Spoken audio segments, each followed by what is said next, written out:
I mentioned that, so it was mentioned that I teach at the University of Angers. In the 16th century, the De Witte brothers were studying in Angers. And then our friend said, well, I hope you will not meet the same fate. So if ever I run into trouble in Angers, I know where to go, right? So in the Netherlands, there are Hülsmanns. Okay, you pronounce it different, Hülsmann or something like this, yeah. So I could mingle in, blend into the rest of the population if I just don't speak. Speaking of speaking, I noticed this fascinating inscription in this room. Sir, would you mind reading for us in Dutch the first line? Gewicht en maat weer norm in volk bewaakt. Thank you, sir. Okay, I looked it up. I looked up the translation. I confirmed with my colleagues here, and they said, weight and measure, the norm of which preserves the people. But it works the other way around. A people preserves the norms of weights and measures. So it says something, there's great wisdom in these few words. It says something about the intimate relationship between honest measures and weights, right, and civilization and the preservation of a culture. That's a bit my topic. I've published the ethics of money production, as was mentioned. In the ethics of money production, I presented for a present-day audience, for present-day readers, the traditional, classical, and Austrian economics outlook on questions pertaining to money. And there's this big divide that runs through monetary thought over the centuries. Earlier this morning, our speaker had what he mentioned, the School of Salamanca. You find the division within the School of Salamanca. You find it later on in the 18th century in the confrontation between Adam Smith and the others whom he called the mercantilists. And you find it in the 20th century in the confrontation between Keynesian economists on the one hand and then Austrians and a few other classical-minded economists, supply-siders and a few others on the other hand. And the division is this. According to the Keynesians and their mercantilist predecessors and so on, they believe that the spending of money is an engine of economic growth. So it's the level of monetary spending that makes a country richer or poorer. Whereas the Austrians, along with the classical economists and along with Greek philosophy and whoever else and medieval theologians and so on, believe that the level of monetary spending has nothing to do with economic growth and with the well-being of a country. What is important is preserving honest measures and weights. So what I do then in my book is to present, first of all, how does an economy work in which there's no government interference in order to prop up the level of monetary spending. I call this the natural economy or the natural way of money production. And so the crucial thing is if you have no government interference, you have competition in the production and in the use of money, then spontaneously the consequence is that you get a very conservative monetary system, very limited increase of the money stock. There's always some money production. People are always interested in producing more stuff, which is not a bad thing, it's a good thing. But the reason why we desire to own money and why we desire to use money is because it's a good store of value, and it preserves its value better across time than most of the other goods. So if we have the choice between a type of money that preserves its purchasing power across time and another type of money that loses it or loses it more than the first one, well, we always tend to opt for the first one. And as a consequence, when you have competition between different currencies, people always tend to pick the most conservative types of money. And the guys who have invented Bitcoin, they have understood this. Right? They've tried to translate it into the modern technology and so on, but it's the same idea. Right? In order to make a type of economic good attractive to use as a store of value and then also potentially as a medium of exchange, it needs to be scarce. And governments don't like this, right? Because governments tend to benefit from the increase of the money stock, from the artificial, willful increase of the money stock. We'll go into this a bit later on. And therefore, they tend to promote all sorts of theories, all sorts of explanations that justify government interference in the monetary sphere in order to prop up aggregate spending. That's why they like Keynesian economics. And that's why you find today at state universities in all countries of the Western world, you will find very few classical economists. Right? So it's not that the other guys are dishonest, but they've been picked because they check all the right boxes. Right? And so it's a problem if you want to send your children to a university where they can learn classical economics. Well, good luck with that. You know, there's Angers, send them there. Yeah, they will be welcome. So what I did in my book is to discuss this, right? Compare natural production of money with government interference with monetary interventionism. And the consequence of monetary intervention is always inflation. Right? And the right way to define inflation is not as an increase of the money price level, that's a consequence, but as an artificial increase of the money stock. Now, what is the artificial element? Well, it's that what goes beyond what would have been produced under the strict respect of private property rights. That is what comes into being because governments are tweaking arms and sending the police in order to prevent people from competing in the monetary sphere and picking the sort of money they like best. What I did in my book was to place greater emphasis than in the traditional texts on currency competition. And I did two other things. Throughout the book, I discussed the moral dimension of this. And what's the moral dimension of a natural economy, natural monetary economy, and of monetary interventionism. And now what I discuss is especially the political morals, right? So the political ethics. It's not really something like virtue ethics. What's the right way to behave? What's the right way to use your savings or the money that you have on your bank account? Should you make donations? Should you put it into the company? How much should you give to your different children? So I don't discuss this. I just say, is it justifiable from an ethical point of view? And in the case of the natural money production, it is unobjectionable. Now, there have been various indirect objections raised to it, against it, in the form of economic impossibilities. For example, people have been arguing, well, we cannot function with a rigid money stock because a growing economy needs more money. Okay, in order to exchange all the additional goods that come into being through the growth process. Now, that's an error. Right? And the error has been very well explained by the classical economists and then, of course, also by Böhm-Bawerk and by Mises and Rothbard, present-day Austrian economists.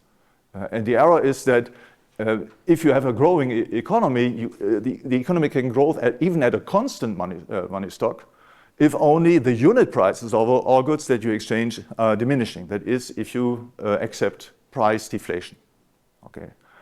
Now, the debate ends there because an economy, in fact, can grow whatever the evolution of the unit price level is. And if the unit price level increases or the unit price level diminishing, that's no problem for companies because companies are mainly interested in the relationship between their revenue and their costs. Unit prices are completely secondary. So as long as the company obtains more revenue than its cost, it can function, it can reward its employees, can pay its suppliers, and so on. There's no problem. Now, the difference between revenue and cost can be positive, irrespective of the level of prices and irrespective of the evolution of the price level. And we see this very clearly if we look at statistics, monetary statistics from the 19th century, which is why I always show them to my students. We see very clearly that we had the highest growth rates in Western Europe precisely in that period when the price level, consumer price level, tended to decline. So economic growth is not at all impossible if we have price deflation. Now the question is, can we stimulate economic growth further by monetary intervention? That's a different question. I think it's wrong, but that's not my topic today. It's only very indirectly. Right? So, but there's one element is important. I wish to stress it further. Right? Price deflation is the natural state of affairs prevailing in a free economy. In a free economy where people can pick the money that they prefer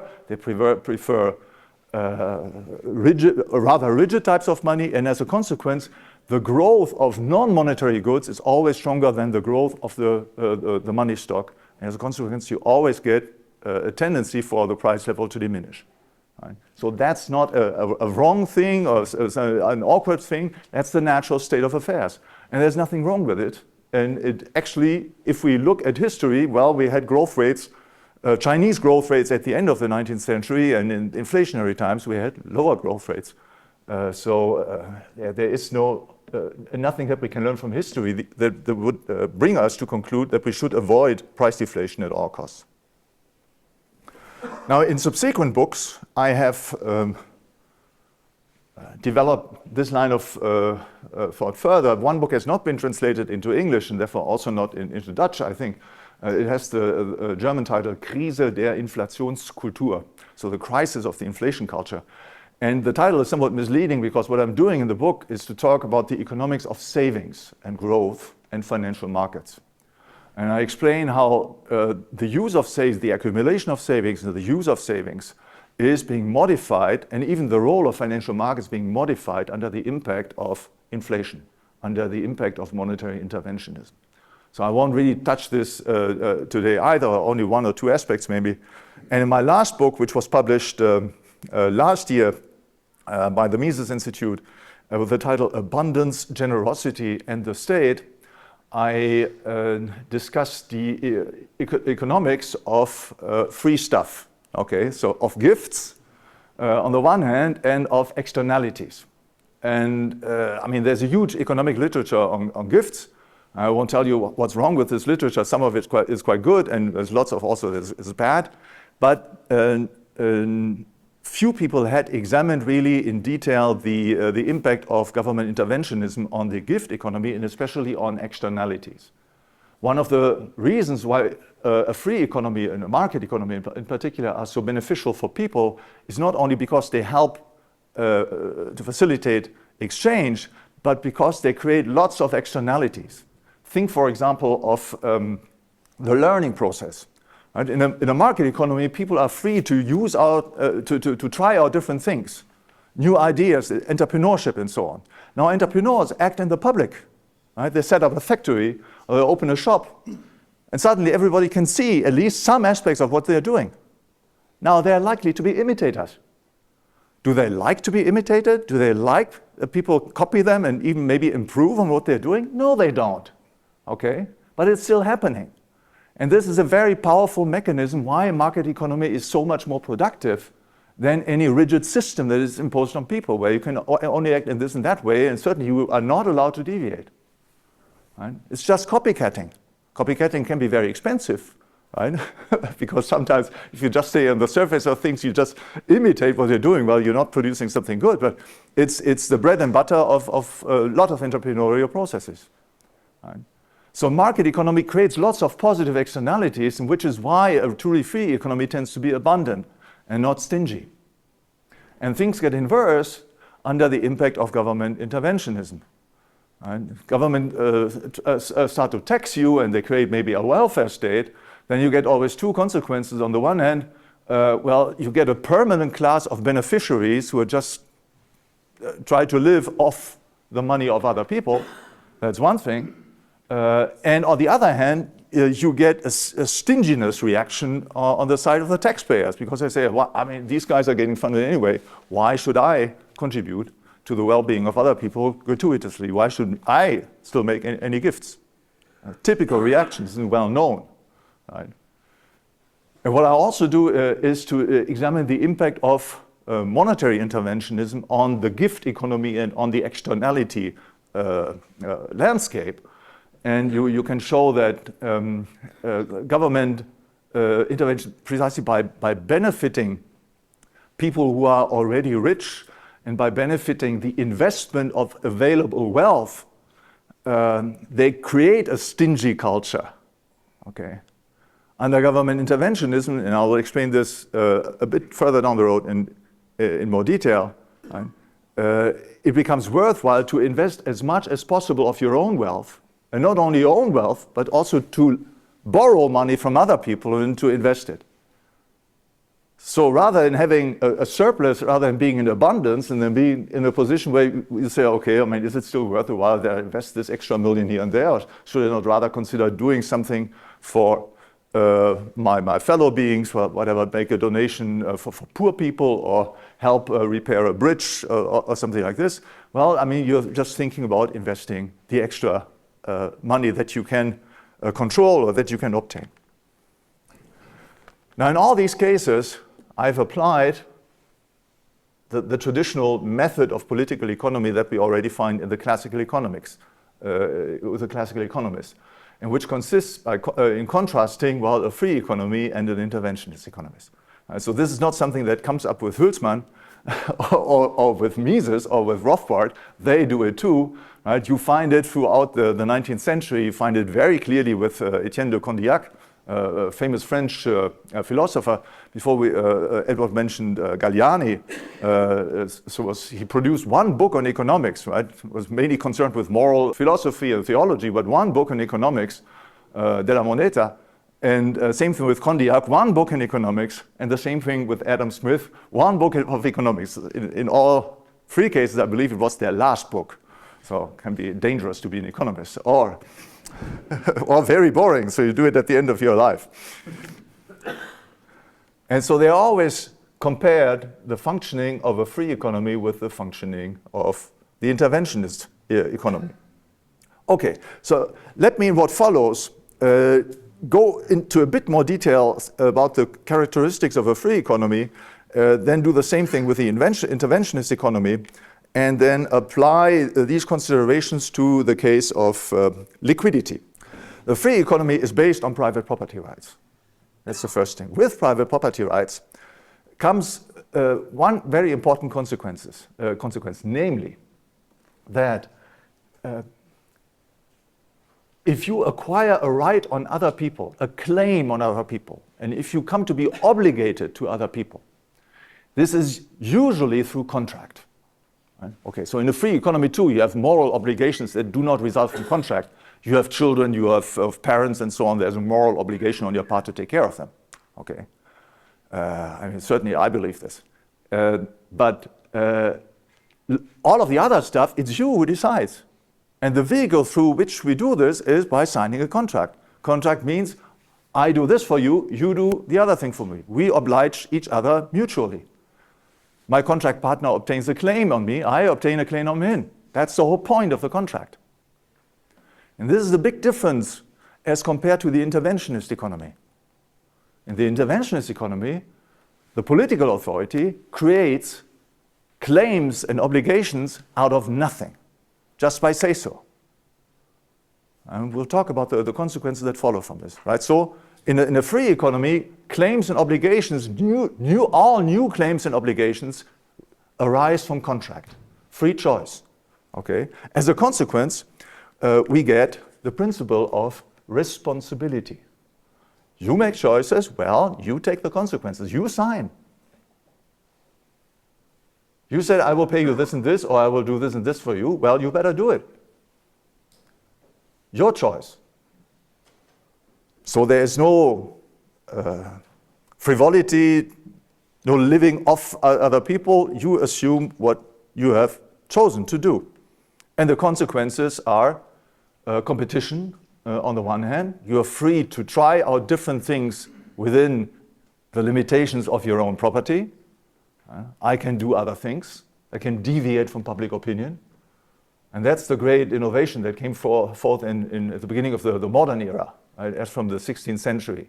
That suddenly we were tolerating massively people to deviate on all kinds of issues as long as they preserved property rights, as long as they preserved the equal rights of all others. The consequence of this is, well, economic growth, as we know, and price deflation. I mentioned this already.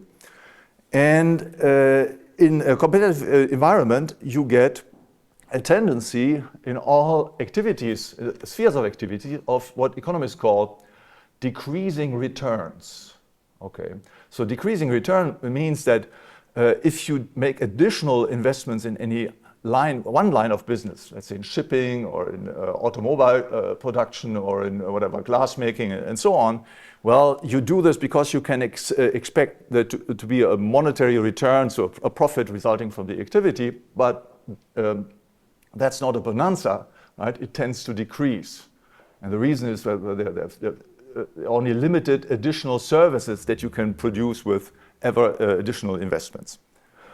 Now, these things change in an interventionist economy. Now, first of all, what is an intervention?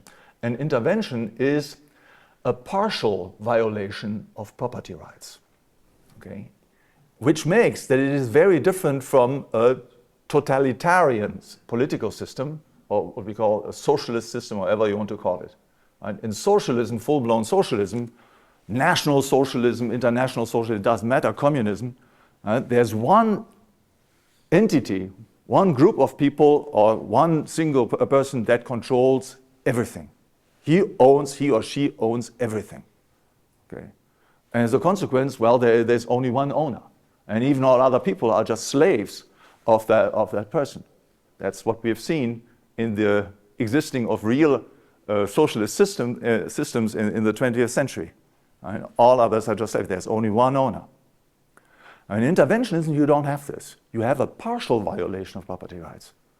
Yes, you are free in principle, but I conscript you. You have to give to me or to the nation or to the community, however you want to call this, 1 year of your life or 3 years of your life. Yes, you're free to own your property, but I will tax you so and so much percent. Right? These things. Yes, you are free to hire people, but if you hire somebody, you need to do 1, 2, 3 for him, even if none of you is interested in this. Right? So it's a partial violation of your liberty of action.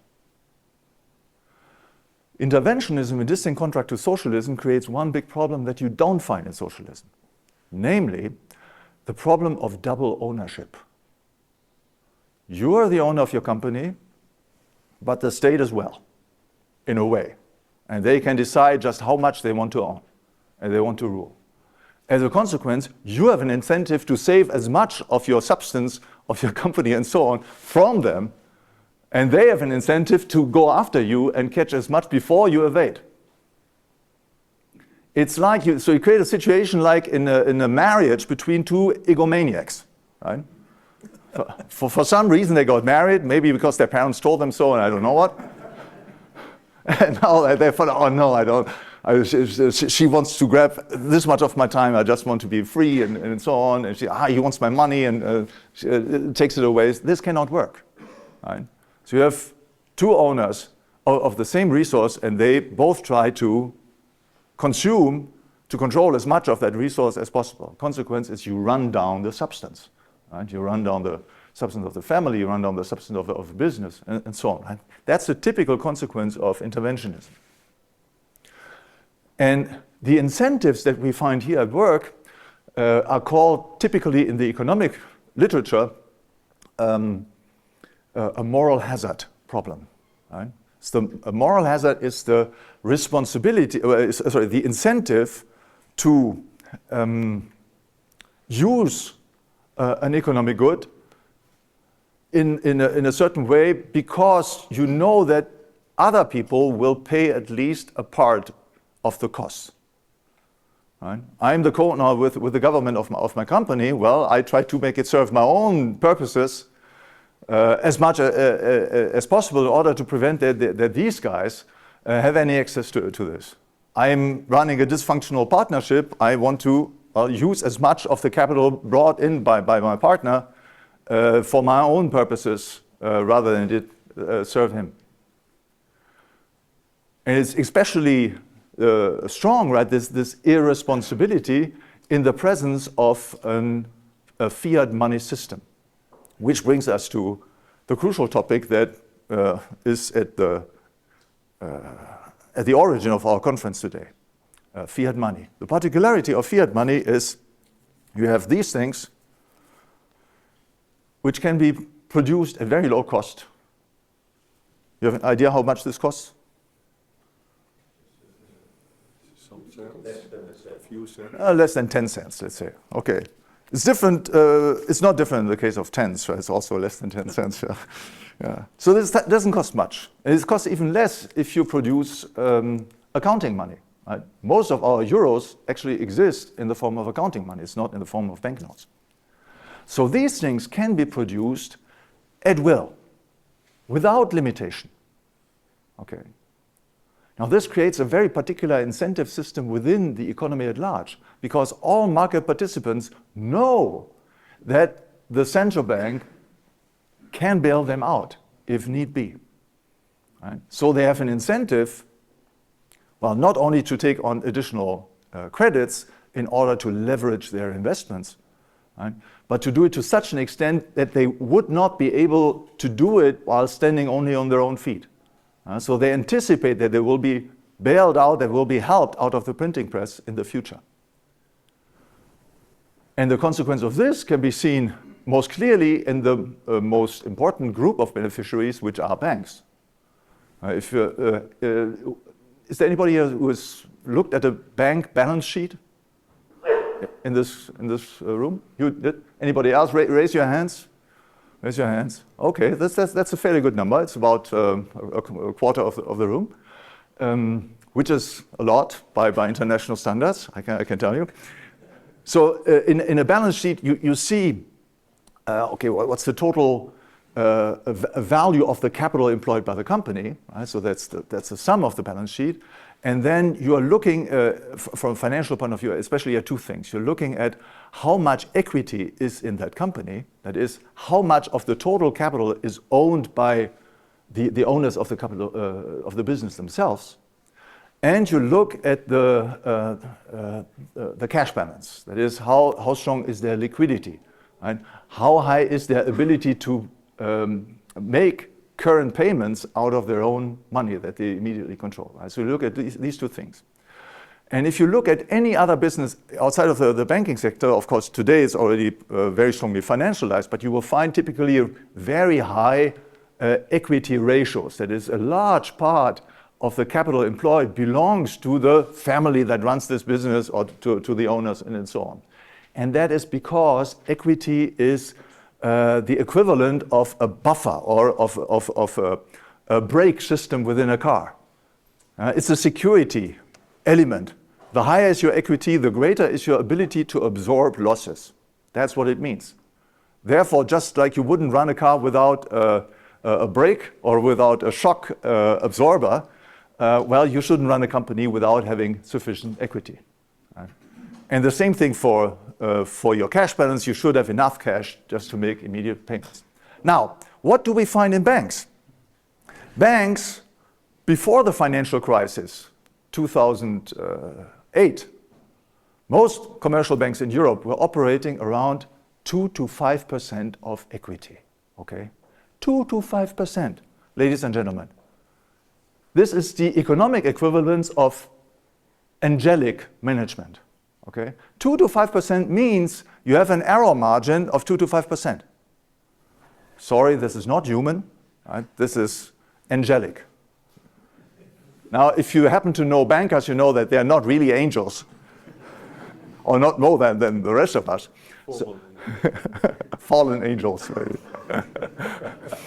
So how can they do it? Well, they can do it because they have a big brother behind them. Right? They can do it because if ever something goes wrong and they need to absorb a shock, well, they can get unlimited credits out of the printing press.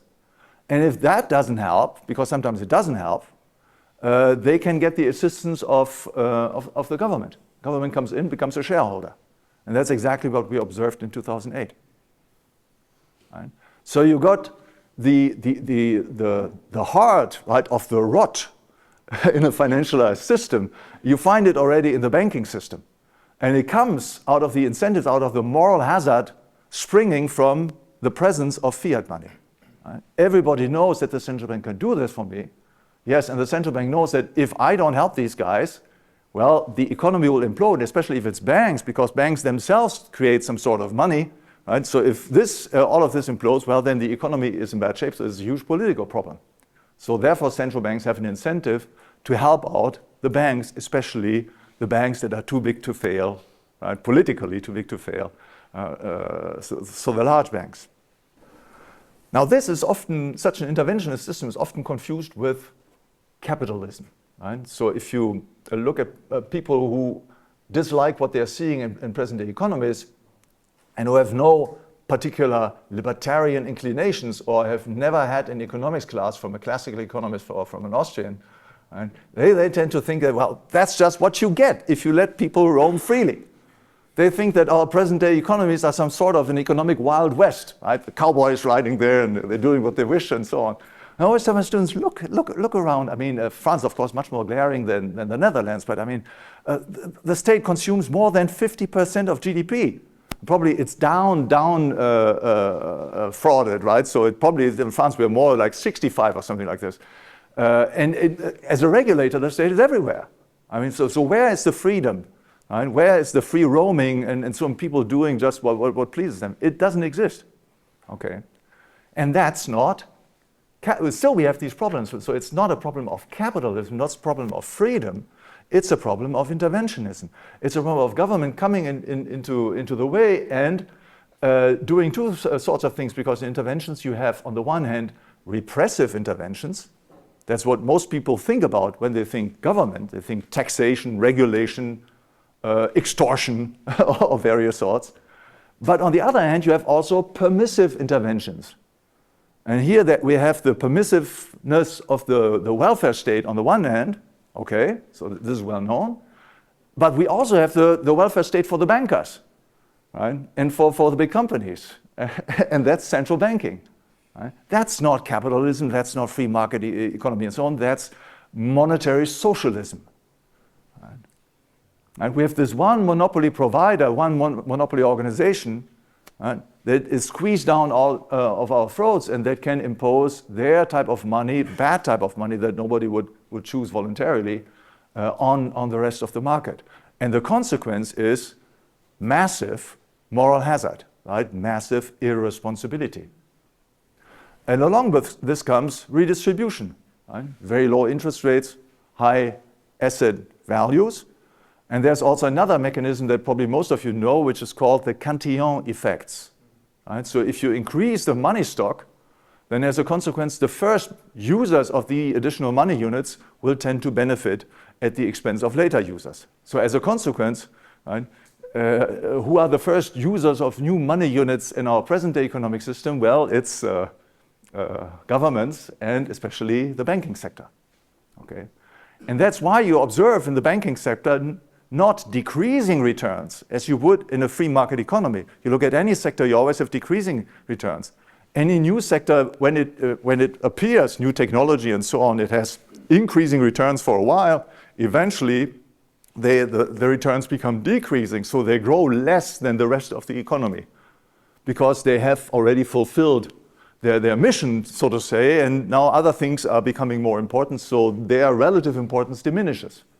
That's why the car industry has diminished in relative importance in most Western economies. That's why transport, clothing, food production, so on, tends to diminish because we're constantly producing new stuff. So as a consequence, the other things become relatively less important. The one exception is finance, okay? In finance, we have increasing returns, unlimited bliss.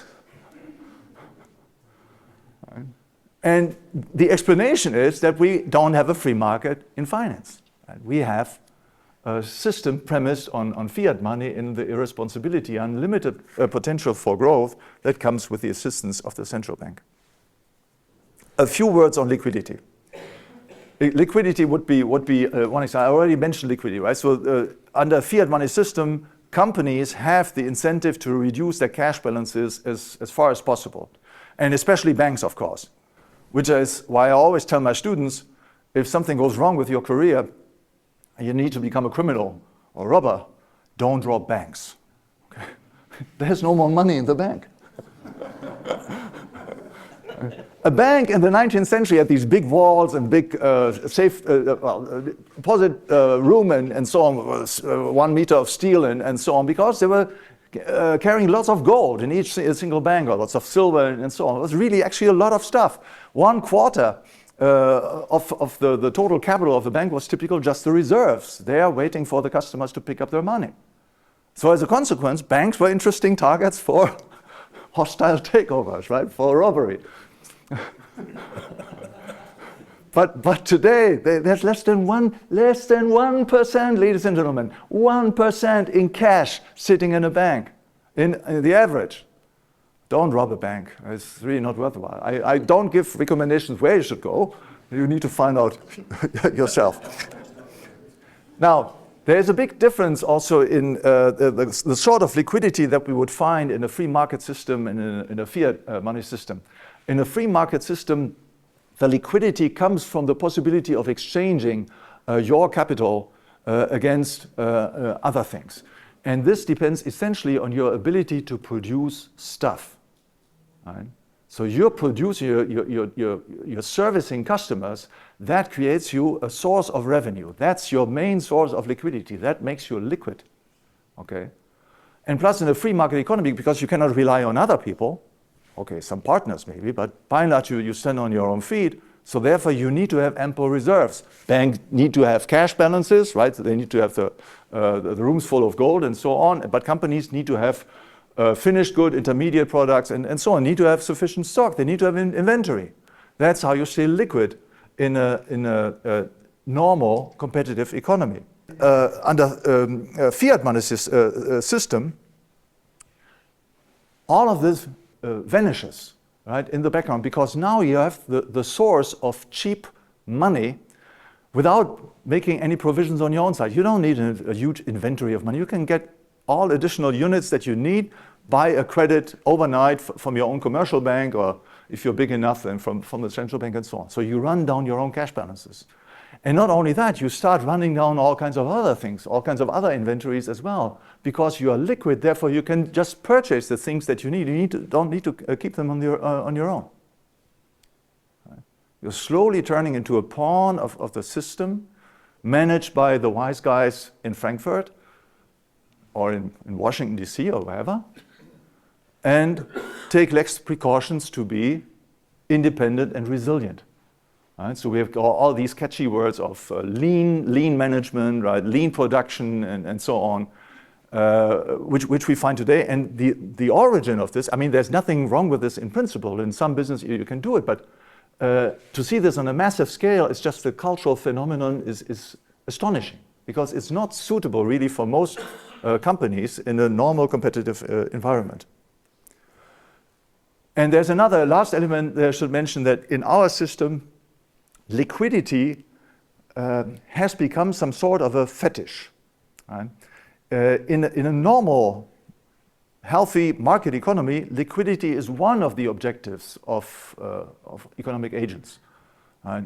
Okay, you want to make profits, you need to stay solvent, you want to be liquid, and so on. It's one of the objectives. One of the things that you manage, so there's some conflict of objectives between, and you find an equilibrium, a balance that works for you.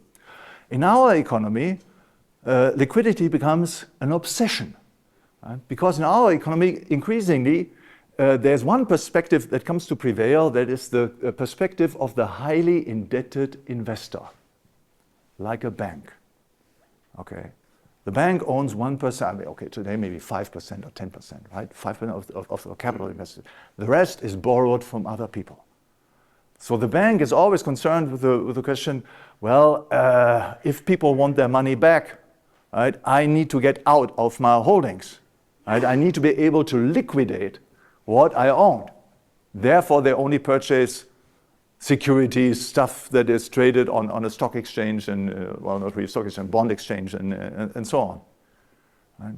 Whereas for a normal company, well, you don't care whether the stuff that you own can be easily sold. Some of the stuff cannot be owned. It's only you who is interested in very specific machinery, equipment, and so on. You're not concerned with this question of getting out. Right? But as the way of running a business that is prevalent in a bank spreads throughout the rest of the economy, the banker's perspective also infiltrates the rest. So today you have lots of young people who come out of the business schools who want to set up a business, and for them being an entrepreneur means, well, you get a huge bank loan, set up something, leverage it to the hilt, and then you get out, right? Get out after 5 years. Right? This is very different from the traditional way of being an entrepreneur or businessman. And it results, ladies and gentlemen, from this liquidity, fiat liquidity culture, because not genuine liquidity, it's not real liquidity, springing out of the printing press. I'll leave it with here, and thank you for your attention.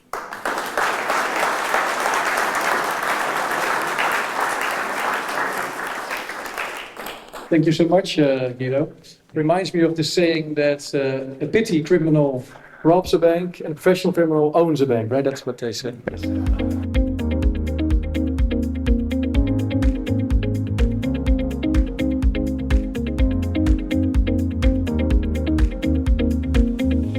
My advice is always to allow people to help themselves.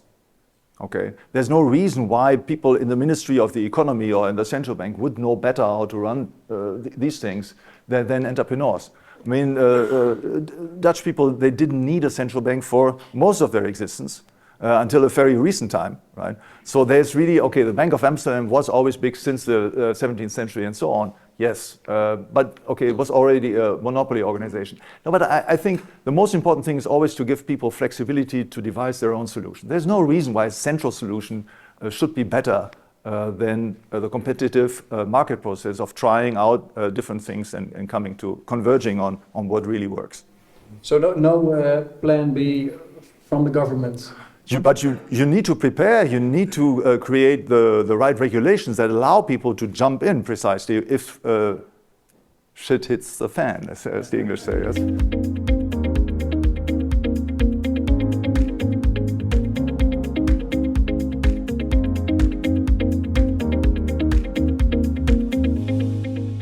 Yes, it's a very good question. Well, I actually don't believe in public goods.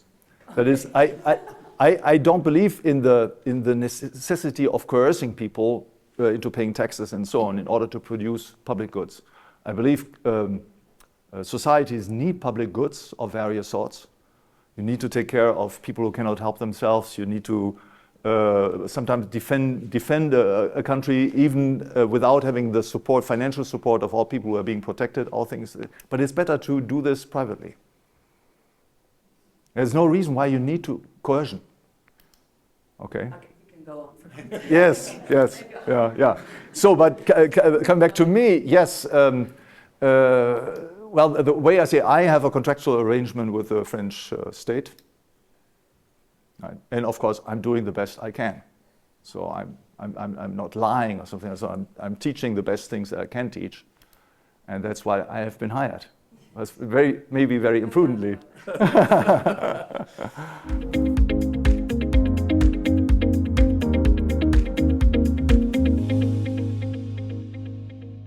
Well, I'm in favor of letting people try out all the things that they wish to try out. So I'm in favor of letting people create and trade bitcoins. I'm not myself a Bitcoin owner, okay? And I don't believe that Bitcoin will ever be money. And the reason is that no government in the right sense will tolerate that Bitcoins replace their own currency. It will not happen. So this is completely out of the question. I think, by the way, that the name Bitcoin is misleading, right? And I think they've chosen the name in order to avoid any trouble with the SEC, the regulatory authorities. They call it Bitcoin. But it's not really money. It's an asset, if you wish, that is useful in many respects, especially in a highly indebted economy. Because, in fact, it's not just the units, it's the payment system, it's a peer-to-peer payment system, and there's no counterparty risk. So these are very significant advantages in the current landscape. But it will never be money. As soon as it reaches, if people are occasionally exchanging a Bitcoin here and there, no problem. But as soon as this reaches a critical size, there are various ways for governments to just shut this down from one day to another. And if they've done it to gold and to silver, why should they not do it to Bitcoin? Right? It's completely ludicrous, the idea that Bitcoin could ever be money. It will not. But at the same time, you say people should prepare themselves, but you also say it doesn't really matter because in the end, government will outlaw private money. So what's the point then of setting up your own currency systems if governments are never going to allow it in the first place? Well, I mean, what Bitcoin allows you to do is to own Bitcoins, which governments cannot reach. That can be a very significant advantage, even if they succeed in shutting down the volume of exchange for a while. Right? So it can still be a considerable advantage. Just like it's very recommendable for all people to own at least some gold coins and keep them at home, keep them out of the reach of the banking system, or at some other place where banks and governments cannot go, right? So it's just elementary prudence.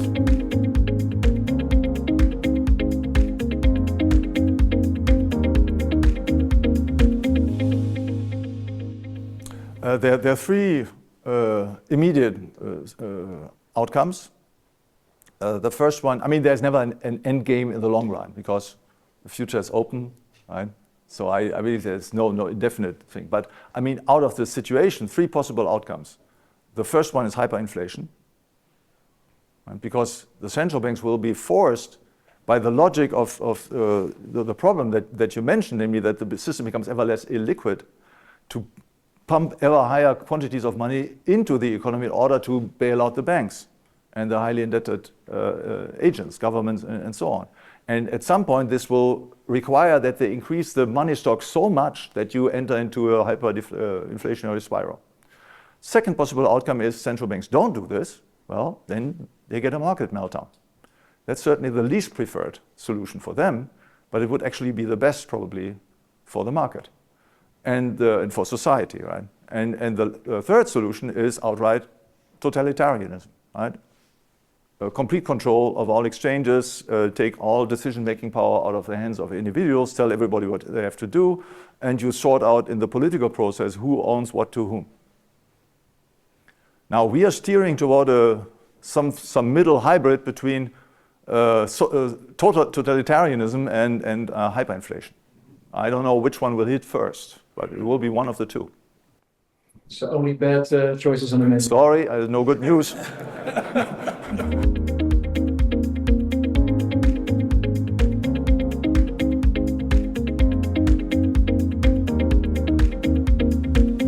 I certainly don't believe the latter. I believe that free economies tend to be way more generous than interventionist economies and socialist economies. Look at the social attitudes of people who had been living under 70 years of Soviet socialism. Very often hyper egoistical people, completely self-centered and so on, just geared toward the survival of their own little environment. Very often they didn't even have families and so on. And in a free economy, you get this abundance that I talked about, and the right incentives also, because you don't have a central bank that is subsidizing, leveraging your investments. So you're standing on your own feet, you have decreasing returns. At some point, well, you have the choice either with John Bull to accept risks of losing your capital, that's one possibility, or you say, okay, I'm just happy with the 1 or 2% that I can earn. I'm sufficiently rich already. Now, I mean, if I have additional income, I might just as well share it with other people. And that's what they did. Okay, and not even particularly rich people. If you look at the 19th century, where we didn't have a significant monetary interventionism and strong inflation rates and so on, you had lots of the whole mutualism movement that we had on the continent, the friendly societies in England, right, arose out of the capitalist system. Right? So I don't think we have to worry about this.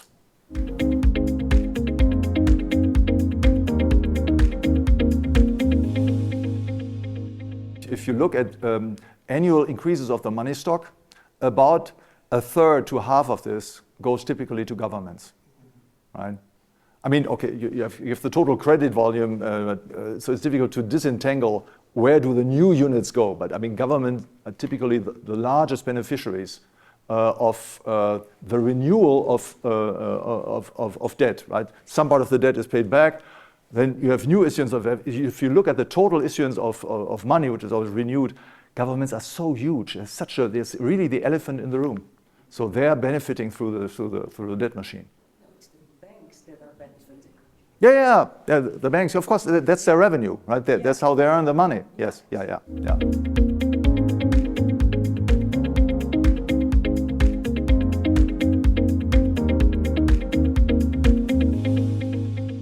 Yeah, I mean, this is what governments have always done throughout the ages.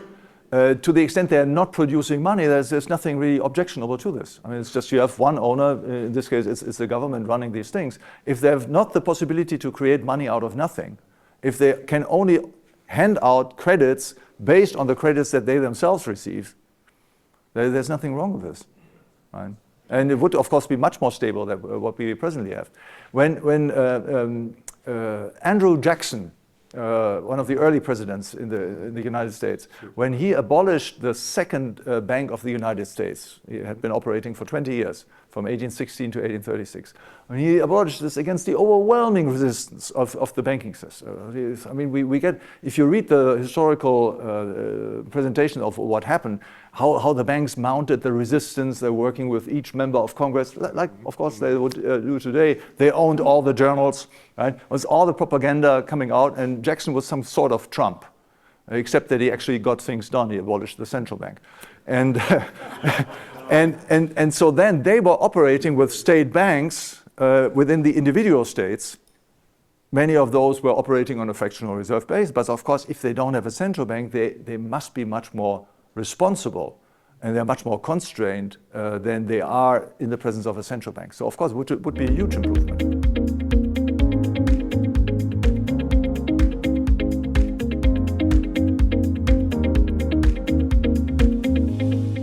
Yes, I think, yes, we have this in tendency. It's really just a matter of time. Yes. Because there's nothing that's limiting it, right? You take out the responsibility, well, people go as far as they can. And so you have the thing that they know that if they behave responsibly individually, it will rather hurt them because they lose market share, they lose revenue, and so on. So they say, okay, then the others will do it. So, well, I better take part in the nonsense as well. At least I will earn some money in the short run. So that's a recipe for disaster. And currently we're trying to prevent, to slow it down with lots of regulation and so on. But of course it's that's vain, right? Because I mean, there's the entrepreneurial process. They are innovating in all the wrong ways maybe, but they get around the regulation. It's just a question of time, right?